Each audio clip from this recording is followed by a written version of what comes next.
achieves liberation.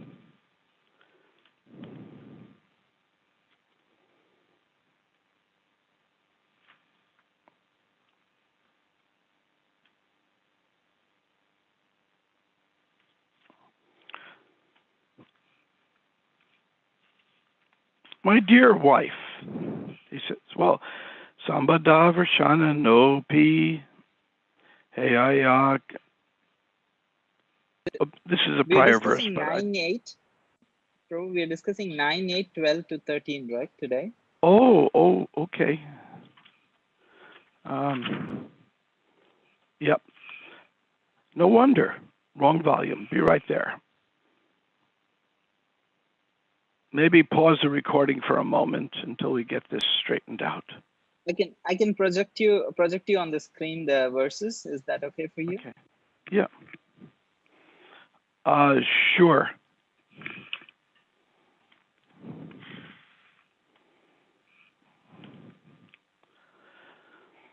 Na sadhu va muni kopa brajita nirpendra putra iti sattva damani kata tamo rasamayam vibhava yate jagat pavitramani ki rajo bhuva.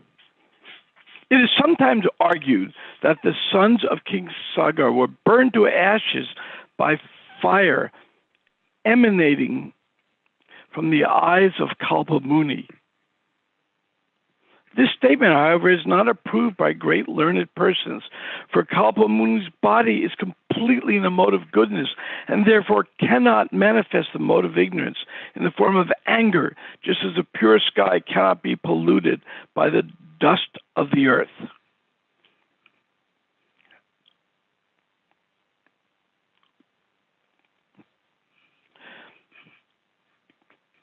Kapila Muni enunciated in this material world the Sankhya philosophy, which is a strong boat with which to cross over the ocean of nescience. Indeed, a person eager to cross the ocean of the material world may take shelter of this philosophy. In such a great learned person situated on the elevated platform of transcendence, how can there be any distinctions between enemy and friend? And I'm going to let you read the purport. Purport. One who is promoted to the transcendental platform Brahma Bhutam is always jubilant, prasannatma. He is unaffected by the false distinctions between good and bad in the material world. Therefore, such an exalted person is samha sarveshu bhuteshu. That is to say, he is equal toward everyone, not distinguishing between friend and enemy. Because he is on the absolute platform, free from material contamination, he is called Paratma Bhuta or Brahma Bhuta. Kapila Muni, therefore, was not at all angry at the sons of Sagara Maharaj. Rather, they were burned to ashes by the heat of their own bodies.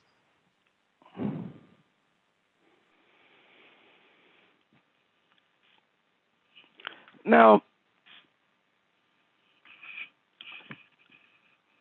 in the Old Testament, I was brought up Jewish, and in the Old Testament, when we read about God, there's a beautiful sections, the prayers that Jews put in the mezuzah, a little prayer box on the door of their house. These are all prayers of devotion and love of God. Thou shalt love thy Lord with all thy heart, with all thy might. These are the prayers of the Old Testament. Yet, when we read some of the Old Testament, we do wonder if God has an anger management problem. I will smite you, and I will smite your smiters. And you, by the way, how about you turn into a pillar of salt? It seems to have it. So the Old Testament seems to have this dichotomy where you have the loving God on one hand, and on the other hand, you have what appears to be an anger management problem. Now, I'm going back to a line of the purport.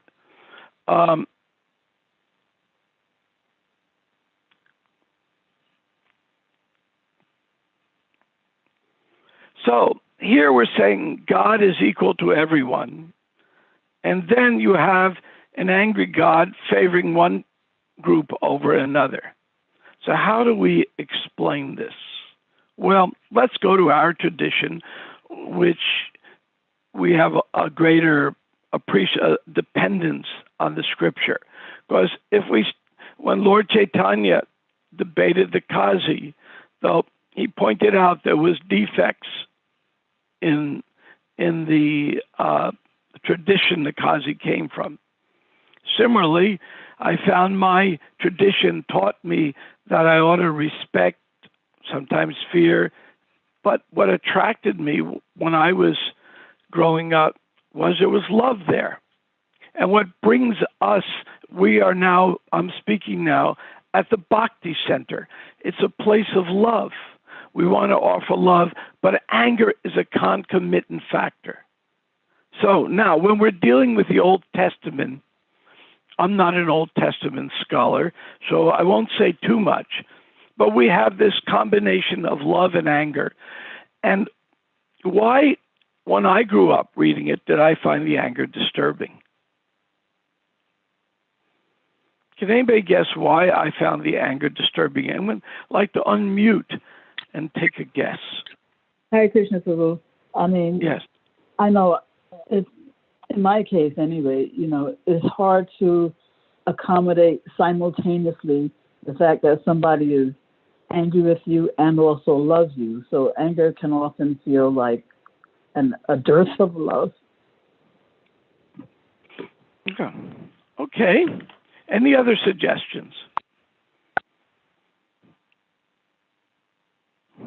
Hare Krishna, Brahma Tirtha, Prabhu. Yes, yes.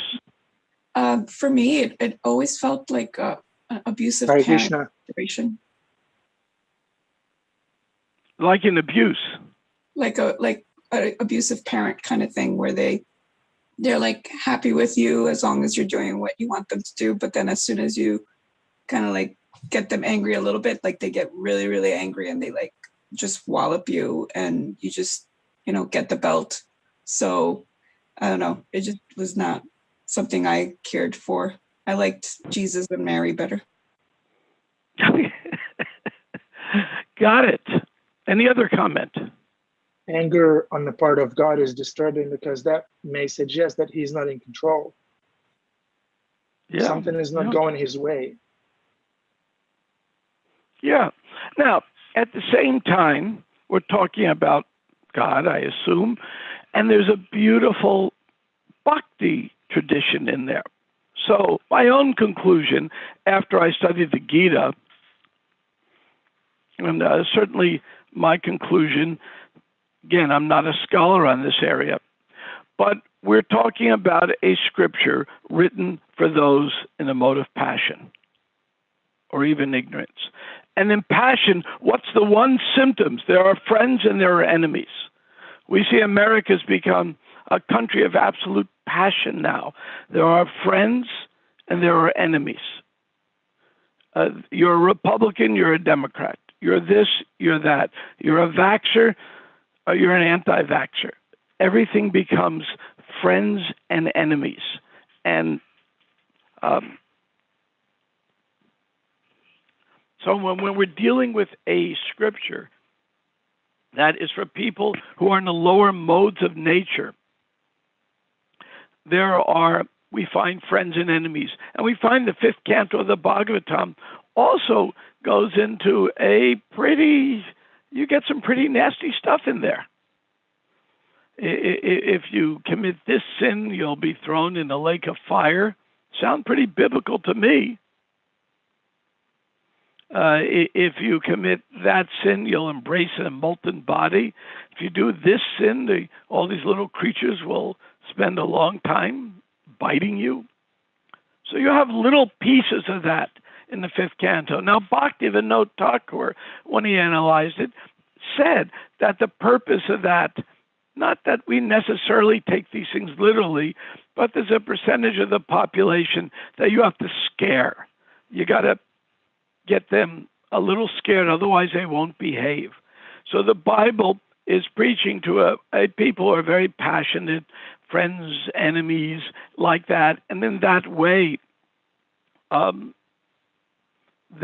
way God is projected, it comes out in that very mode of passion way. So I'm not criticizing and saying that this scripture or that scripture may not be valid or bona fide. I mean, there's certainly truth in there, but I am saying it's intended for an audience that is in a real fighting mood. If there are Vedic Shastras that are intended for Kshatriyas, and they can get one pretty riled up, because Kshatriyas must see friends and enemies. When Arjuna refused to see friends and enemies, he couldn't fight. Krishna preaches to him, "You're not this body." First he's telling him he's a coward. Then he tells him, "You're not this body." And Arjuna realizes, well, nobody's this body. Why should I be fighting? And so Krishna has to convince him, first, you're not this body, but you have a duty. Act on this out of your duty. Now, if Krishna had come up and instead given the heavy mode of passion arguments, maybe Arjuna would have fought too. These are your enemies. They've ruined everything. You must kill them, blah, blah, blah. If Krishna had spoken in a less philosophical way, probably would have got him riled up, but it would not have spiritually advanced his cause. So one can fight and act as if they're in a mode of passion, motivated by the highest duty to God, or one can do the same thing in a mode of passion, kind of appealing to our ego. I got to be on the winning side. So all of this depends on the modes of nature we're looking at. In this case, we're looking at Brahma Bhuta. And Brahma Bhutas are jubilant, prasanatma. They're happy. They're not affected by the false distinctions of good or bad. Because Kapila Muni was on the absolute platform, he was not angry at the offenses. And in fact, there's this, if I am a qualified Brahmin and I curse you, and the curse doesn't work, it comes right back to me. Therefore, it behooves us to be kind to everyone as much as possible, because one of the lessons in this verse is ill words we speak of others can come back and bite us in a place where we sit, and that's not very comfortable. So it's another lesson in here. Now, all of us experience anger, and in this class I had some themes, and again I apologize for being late. I couldn't pull up my references, but we'll do it from my head. All of us will experience anger. Prabhupada would experience anger. So how do we distinguish anger that we ought to have from anger that's driven by the mode of passion? Kapila Muni was not at all angry for an offense that was done. Yet sometimes we'll see great saints get angry. Now, Devarsa Muni got very angry when he went to see Maharaj Ambarish. And Maharaj Ambarish had a dilemma.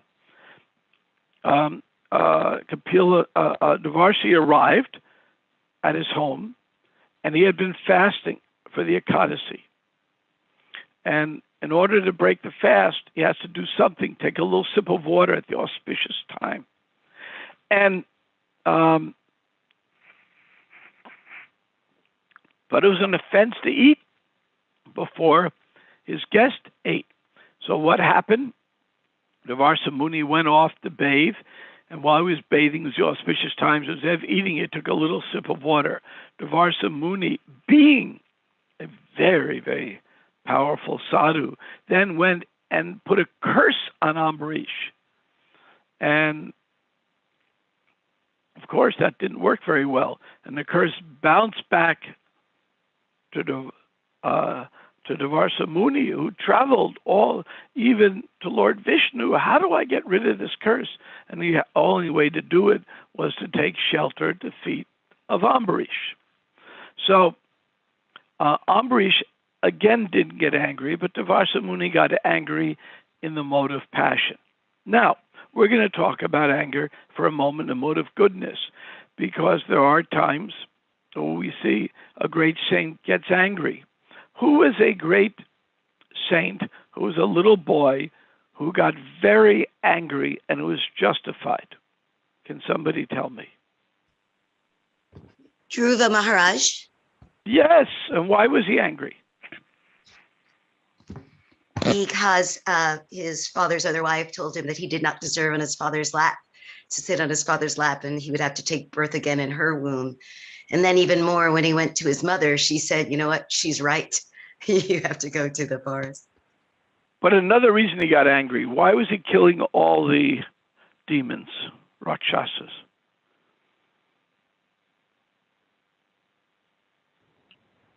Wasn't it because they killed his brother or something like that? Yep. They had unnecessarily killed someone, so he went off to get rid of these people who just kill innocent people. Like sometimes in Mayapur, we have cobras appearing, and somebody has to kill them. Sometimes a cobra even can crawl out of the toilet, which is quite disconcerting. And somebody kill it because the cobra has an envious nature and it's going to bite someone and kill them. So it's justified. So Dhruva's anger was justified, but when Narada Muni stopped them from killing all the Rakshasas because it was excessive. He was doing too much of it. He was justified in that he was preventing these Rakshasas from killing other innocent people, but he was doing it too much. Even Rakshasas need a place. We would not want to kill all the cobras every place, just the ones that are going to be biting someone. And we have that story of the Kaliya serpent and Garuda, but there's not time for me to tell that one now. But that deals with the same issue. You can't.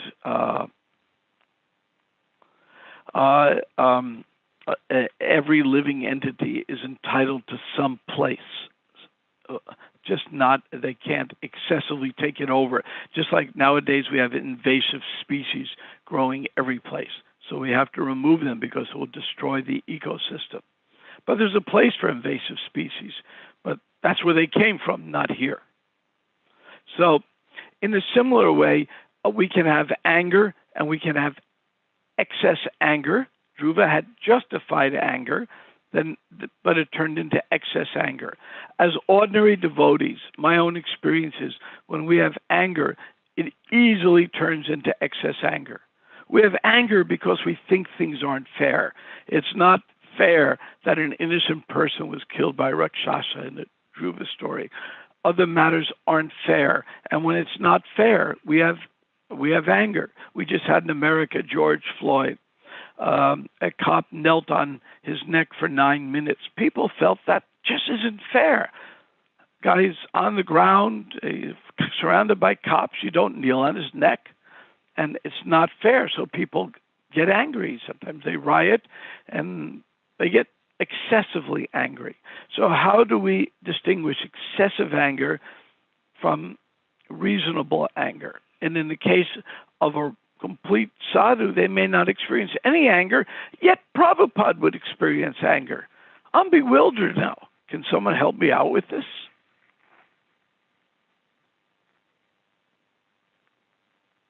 I hate to end the class at this point with bewilderment. Who can help me with this one? I'm just thinking that maybe anger crosses the line when it becomes self-indulgent, rather than for the welfare of others.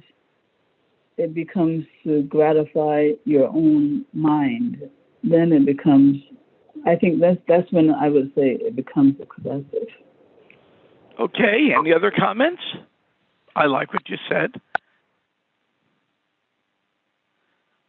Well, let's talk about Prabhupada. I noticed this with him. He would get angry sometimes.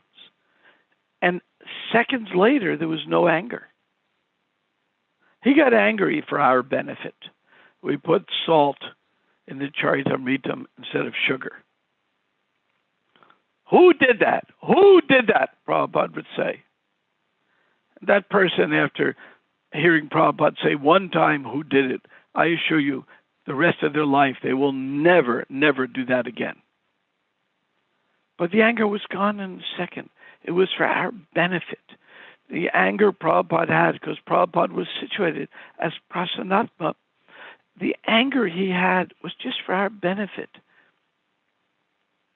When Mr. Nair tried to steal the Juhu property, Prabhupada was very angry.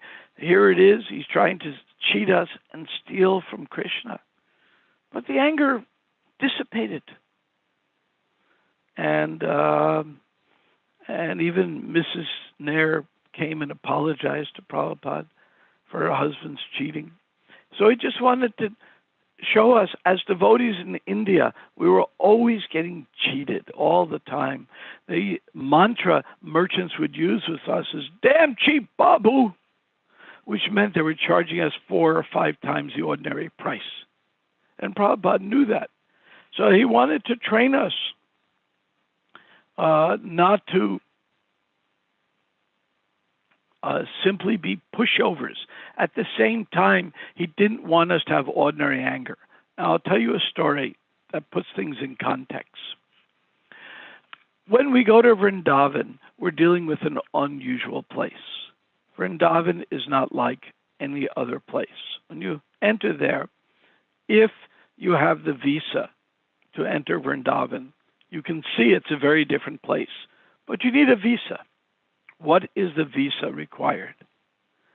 Now, the tourist buses come to Vrindavan, but nobody on there has a visa. So they come to Vrindavan and they leave. It's similar to me as if I flew to New Delhi, didn't have my COVID card, didn't have my visa. What do? In the transit lounge, they tell me, "Sorry, you cannot enter the country. Turn around. Now go home. We don't want you anymore. Go home." So did I actually go to India or did I not go to India? Because I did not have the visa. So similarly, when the many tourist buses come to Vrindavan and the people have not done the punya, the activities necessary to purify the heart, are they really in Vrindavan for those 2 hours? Well, they get some benefit hearing the mantra in the background and all. There's always some benefit. But they really don't have the experience of Vrindavan. Now, if you get the visa and to go to Vrindavan, and there's certain prayer and meditation and purification required, if you get the visa and you can get to Vrindavan, you'll see that the Brijabasis are not ordinary people, but they do ordinary cheating all the time.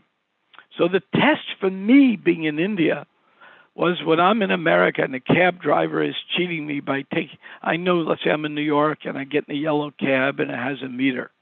Now I know my way around New York very well.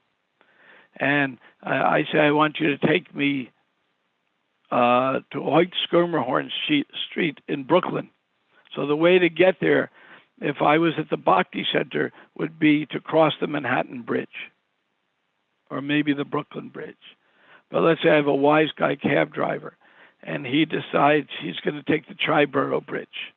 Now, anybody in New York knows that meant he's turning a $5 cab ride into a $100 cab ride. Now, I'm getting cheated. May get angry about it. If you go to Vrindavan, the same thing will happen. I get in the rickshaw. I say, "Take me here." But he takes me the long, long, long way. or charging me 5 times the ordinary rate. So what would I do? In New York, I would tell the cab driver off, I'm going to call the authorities. I have your medallion number. I'm not going to pay it. I'll call the police if you give me a hard, blah, blah, blah. I would do some threats. In Vrindavan, there's no such thing. Because in Vrindavan, they're all Brijabashis. So one of the nice experiences of being in Vrindavan, it forces all of us to behave in this situation and be prasanatma. So when I'm in Vrindavan, I make it a point, no matter what someone does, I don't get angry. Because I don't know who I'm speaking to. I mean, they may be smoking a beedi and listening to Bollywood, but they're born in Vrindavan for a reason. So it gives me a chance to check my anger. So what do I do when I get cheated? Well, every time I'm white-skinned, I go to Vrindavan. Every time I get in a rickshaw, I'll get cheated. So my technique is I start laughing. I say, I want to go to Radha Damodar. 50 rupees. 5 rupees would be high price. 50 rupees. So I just start laughing. I don't get angry. Because I train myself, don't get angry in Vrindavan. And it works. As soon as I start laughing, the price comes down. I just start laughing. Or I'll walk away. And they'll chase me. But it's a real practice in Vrindavan to avoid unnecessary anger. In the West, we could always so easily end up like let's say Vrindavan for a moment, they'll get to the West. We could end up like Durvasa Muni, where we get angry at the wrong person, and the anger bounces back and starts consuming us. And we find if we get over anger, that anger can consume us. We can't even think. Our eyes just turn red, and our brain becomes flooded, and there's just no brain left at all. So, in order to avoid senses, I very carefully try to avoid getting angry, no matter what happens. And it was such good training for me. Then when I come back to the West, I can meter my anger. When it's needed, I've been in a case, not that long ago, where somebody was attacking a devotee. We've got a lot of crazy people. For a little guy, I can get pretty darn ferocious. But because of my training in Vrindavan, that anger is only done as needed, just as Prabhupada would only give anger not out of his own motive passion, but just what we needed to get the mission done. So that's some of the lessons here. Again, apologize for being late. An astrologer told me that for computers, Mercury is eating Rahu or something like that. Who knows? But that happened to me. So I'll pause here and see if there are any questions or comments or criticisms, or somebody wants to get angry at me. Go for it.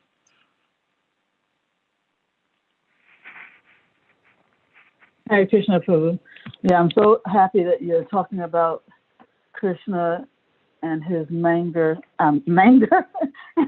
management issues, because I ran across something recently that I really needed to get addressed. You know, you were referring earlier to, I think, like fifth canto stuff, and if I don't know if I understood you properly, but it seemed like you were saying that, you have to threaten jivas like that when they are in the mode of passion and ignorance in order to get them to fly right, something like that, right? Well, what I said is there's a little bit in the fifth canto. Bhaktivinoda Thakur talks about this, and you get in the Judeo-Christian tradition, you have the Bhakti prayers and the sections on love, but you also have a lot of It's actually not that much in even the Old or New Testament. If you do this, you're going to go to hell. But you do have the preachers who emphasize that little bit that's there.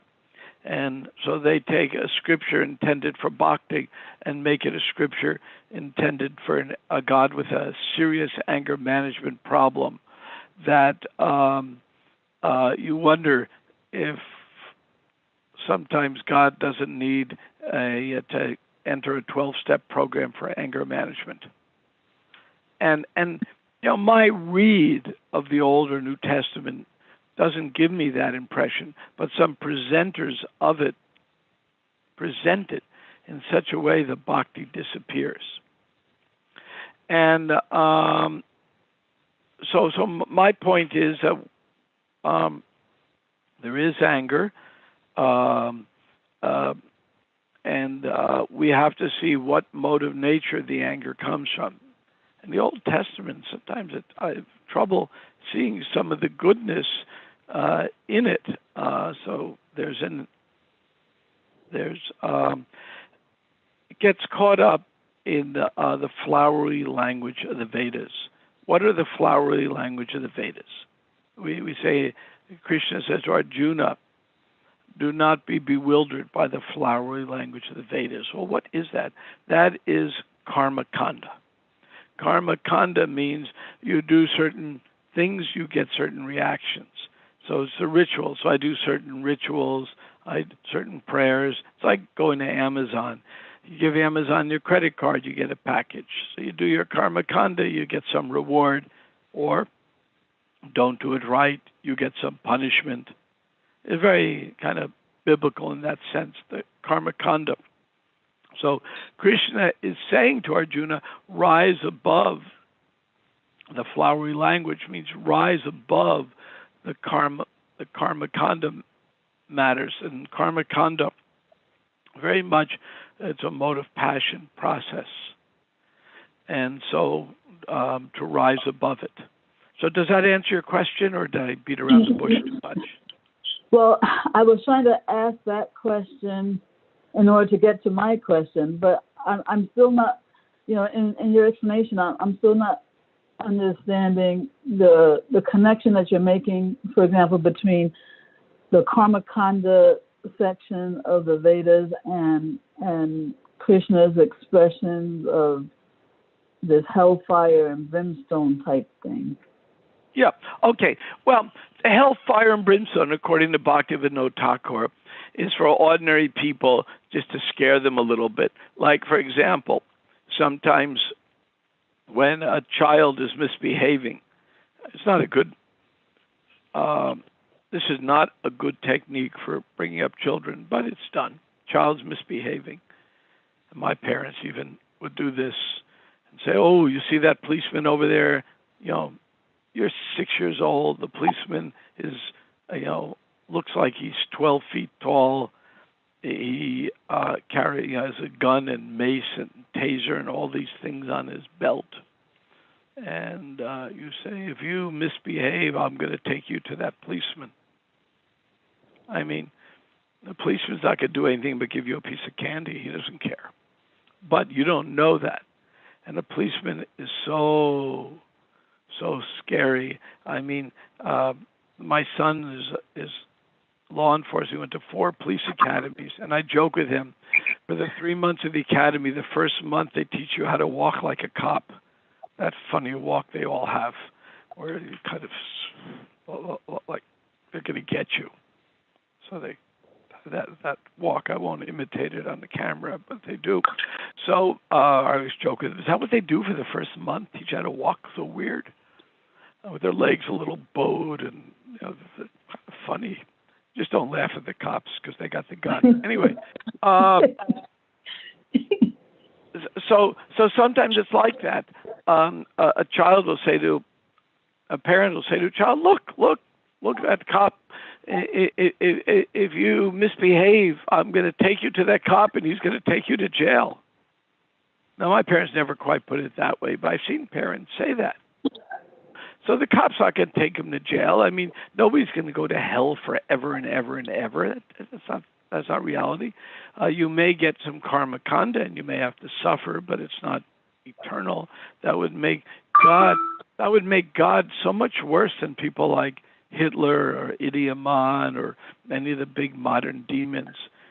I mean, the Holocaust, they made people suffer so badly, but it wasn't forever. A few years, and then they would exterminate them. That would be minutes of hell, but not for all eternity. That would make God the meanest person we could ever imagine. So obviously, these things cannot be true, that you go to hell forever, because it would make God the meanest thing. But sometimes there's some hyperbole, meaning some exaggeration used for the sake of getting people to behave. In this wonderful book by Dostoevsky, The Grand Inquisitor, it's a section of a larger book. In it, in the Middle Ages, Jesus reappears in medieval Spain. And he walks the streets and he's giving love to everyone. And everyone he meets, he embraces, and they're just feeling love and joy. And the Grand Inquisitor, which is the ruler, he has Jesus arrested and taken to jail. And the Grand Inquisitor is the head of the church. This is Inquisition time. So says to Jesus, why did you come? People are scared. They're behaving properly now because they're scared.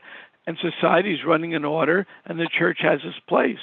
And now you're messing it all up, Jesus, by coming and teaching love. How could you do this to us, Jesus? Everything is working fine, and now you're coming teaching love, and we no longer have complete control anymore. And at that point, Jesus turns and kisses the Grand Inquisitor and gives him love. But it's a wonderful story that is so relevant to this question. Yes, to get some order, sometimes we may have biblical injunctions, Vedic injunctions, just to kind of keep us there. But the real essence is love. And when there's love, as Krishna says to Arjuna, we rise above all these injunctions.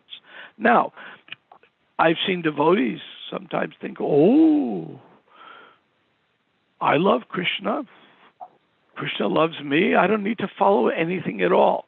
But that's hubris. If you're very advanced, then there are no rules and regulations. You're not advanced. We have some rules and regulations, but these are there because we want to voluntarily follow them to raise our consciousness. That's the best attitude. And if we're following them because I'm scared if I don't follow them, I won't get my quota of sense gratification, or I'm going to get, the bird of fortune is going to fly over my head and put their droppings on me, or, whatever my fear is. That's good. At least you're following, but that's not Bhakti Yoga. This is the Bhakti Yoga Center we're at now. Bhakti Yoga means we're aspiring to get to the platform of love, but we're not there yet, so we know we need some rules and regulations to work. That's the mindset, and we find in every religious tradition. If you go to the Sufis among the Muslims, and you go to the teachings of the actual teachings of Jesus, or you go in Deuteronomy to the Bhakti Yoga section, we find that theme is always there, and the deviation from that theme is more as the populace gets in the mode of the lower modes of nature. There's some deviation of fear introduced. It's just like we have the different rasas with God, and none of us are aspiring for the relationship with God out of fear. We want friendship. We want parental. We want even conjugal. But the awe and reverence stage That's the beginning stage. If one has no awe and reverence, and you're a neophyte, then you're going to be very offensive. So we need the awe and reverence stage that has a fear factor. But it is just a stage we pass through, and it cannot be the dominant theme. And if it's the dominant theme, then we're totally stuck. And with that, I've way run out of time, but I hope I've answered your question. No, but wait. I didn't actually even get to my question. Okay, go for it. Yeah. So, okay, I'll try to make this a compound question then. So, just to reiterate, would you consider the horrific things that we hear about in the 5th canto hyperbole? And my real question was, because I just read this in the 11th canto, 12th chapter, 2nd verse, where it says that if due to negligence, a Vaishnava does not fast on Ekadashi, then his worship of Lord Vishnu is useless and he will go to hell. So that sounds very heavy, especially if you're talking about Vaishnavas. You know, you're not talking about people, you know, like ordinary people, you know. And give me the verse number on that. Yes, it's 11:12:2. Okay. And it's in it's way in the middle of the purport. I've read that, but I like having it in front of me. It's way in the middle of the purport. Okay. Or actually, it's actually just a paragraph. Is the last line of the next to last paragraph. Okay. Of that purport. Okay, yeah, it's taking me a little bit to pull it up. 11, 12, 12. I'll ask Gorisharna to put it in the chat, and I click on it. We have, to me, when I first read that, I said that's kind of hyperbole. Lord Chaitanya only gave very few instructions. Very, very few. He had 8 verses and a few instructions, besides chanting Hare Krishna.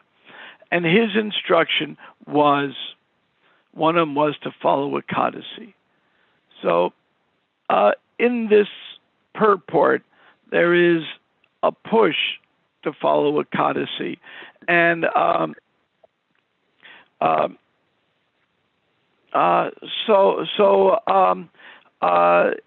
there might be some hyperbole here, and it's overstated.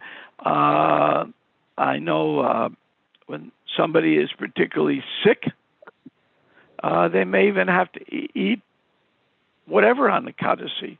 It's not that you go to hell if you don't follow Ekadasi. So I take that as kind of somewhat. It's in a purport. It's not a verse. It's kind of just some emphatic. No, it's a quote. It's a quote of Vedic literature. It's a quote. Yeah, let me see. In which paragraph is that of the purport? Okay, if you go to the second to last paragraph. Okay, and down then there. You go to and then you go to like the second to last line of that paragraph. Oh yeah. Okay, it is furthest if I does not, then his worship. Yeah, I don't know what Vedic literature that's from. It could be a Karma Kanda section. To me, that's emphatic. We have to look, how do we examine Shastra? Well, it has to also make sense. And I don't know what literature it's from. It says due to negligence, not accident. And Lord Chaitanya said to follow Ekadasi, and if I'm just too lazy, negligence means too lazy to even think about it. Like I put up signs around my house, in the kitchen, Ekadasi, so I don't forget. So I put up some signs. But if I forget, and it happens, I have a piece of bread or something, just, as we say, space out, I don't think at all I'm going to hell. But if Lord Chaitanya said follow Ekadasi, and I don't really want to do it, it's not good for my spiritual life. But what does go to hell? Go to hell is an emphatic point. I mean, there's parts of New York City that if I went to, I'd feel I'm in hell. You know, I've been in New Delhi in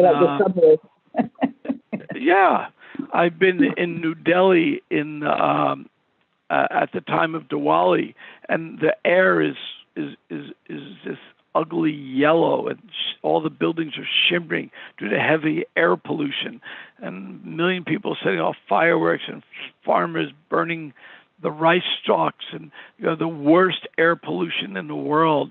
A level of 200 or 300 is considered unacceptable, and it goes up to 1,000, and it's just so horrific. I mean, I feel like I'm in hell. Doesn't mean I'm staying in hell, but what it means is if I really just consider not Ekadashi important, Lord Chaitanya did, I'm chipping away at my devotional service.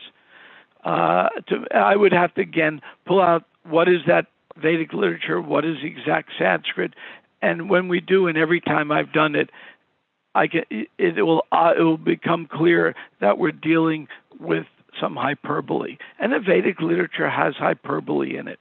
That's fine. It's a literary technique. Prabhupada uses that literary technique of speaking in sometimes in hyperbole. So, and Bhaktivinoda Thakur confirms that there is hyperbole, and we can understand it that way. Mm-hmm. Okay. So I assure you, if one time devotees came to Prabhupada, could we use asafoetida on Ekadashi? Now, asafoetida is not a grain, but inside the containers of asafoetida, they put little bits of rice grains, just whole grains of rice, because that absorbs the moisture and prevents the asafoetida from caking.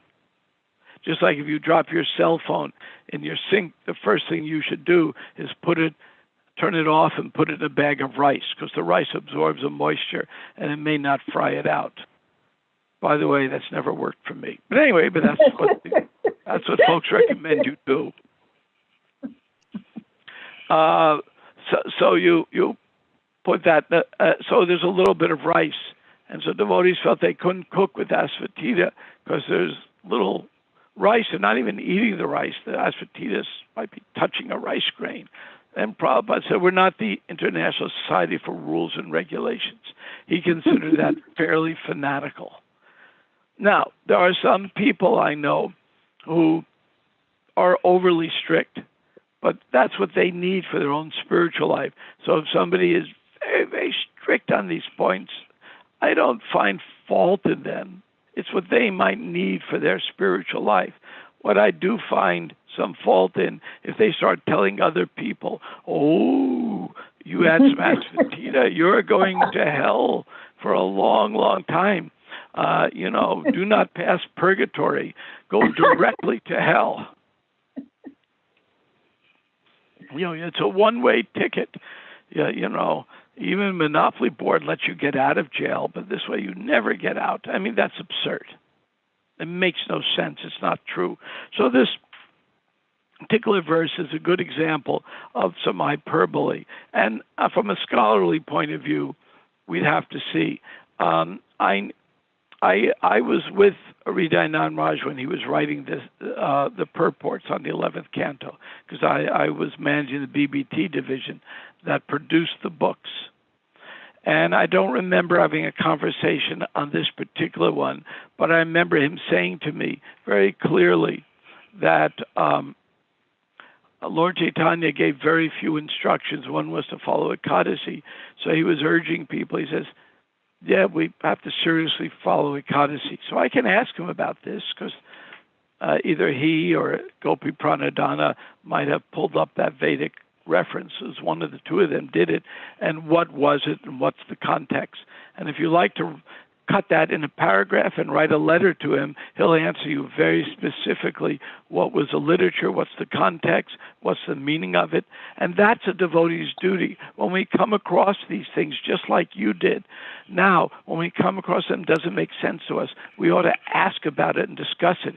And when we do, it always becomes deeper. This is the meaning of Istagosti, where devotees get together and say, that doesn't make sense to me, and we dig deeper and discuss it. So you've asked a very very important question today. I appreciate you doing that. And I see my friend Yudhisthira just turned on his video. My dear friend Yudhisthira. Hare Krishna, Yudhisthira. Guru Good to see Sadhu you. Shastra. Good to see you. Guru Sadhu Yes, Shastra. exactly. That's how we learn things. We have to take Shastra, but we see, what did the sadhus say about this? And what's our guru say about it? And it all has to make sense. So I've gone way over time, but I started late, with my apologies. And nice to see you all. Thank you so much, Prabhu, for your Hare Krishna. Thanks, Gaurasharana. All right, Hare Krishna. Thank you. Thank you, everyone. Hare Krishna. His grace, Brahma Tirtha Prabhu.